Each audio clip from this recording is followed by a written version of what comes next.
Videos are racking up of tall trucks smashing into a low-clearance bridge in North St. Louis County. In some cases, videos shared with us shows the top of trucks, as you see right there, peeled off like sardine cans. In other instances, trucks get stuck.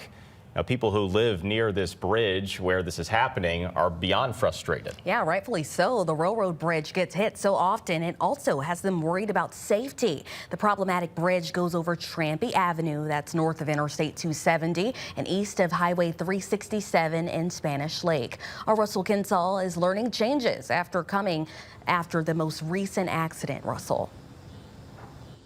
So the bridge is right behind me. It's owned by Burlington Northern Santa Fe. And get this, its clearance is only 11.5 feet.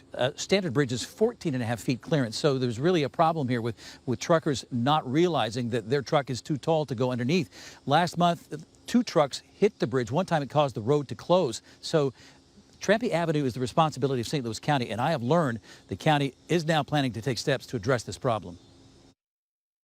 You'll just hear boom, and sometimes it'll shake my house as well. Erica George's house faces the railroad bridge. Her phone is full of doorbell camera videos of trucks hitting the bridge, including last Thursday's strike. Each time, the truck's taller than the bridge clearance, and this time the top of the truck peeled away like a sardine can. There's been times where they've been stuck, and they've had to get professionals to actually come and remove them from underneath the bridge. Here's nighttime video of a truck getting stuck. Watch for the headlights.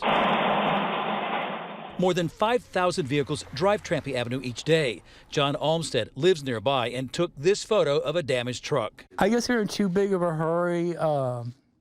They just don't pay attention to it. I mean, of course, it's the driver's fault, right? And residents often have to clean up the mess left behind. Because it's comical to us because people just keep doing it. Local first responders say it happens about once a month. Last month, twice. The most recent truck strike prompted the county to close the road till the bridge was inspected. But something needs to be done because, you know, everybody worries about the integrity of the bridge itself and a train derailing because the bridge collapses. BNSF owns the bridge, not the county or the state. After each hit, the railroad company says it sends an engineer to inspect to ensure it's still safe. But concern has reached the point that St. Louis County is taking action. Plans call for more signage, speed bumps, and a laser device that can measure the height of trucks as they approach and warn drivers if they're too tall. To know that they're trying to do something about it is great.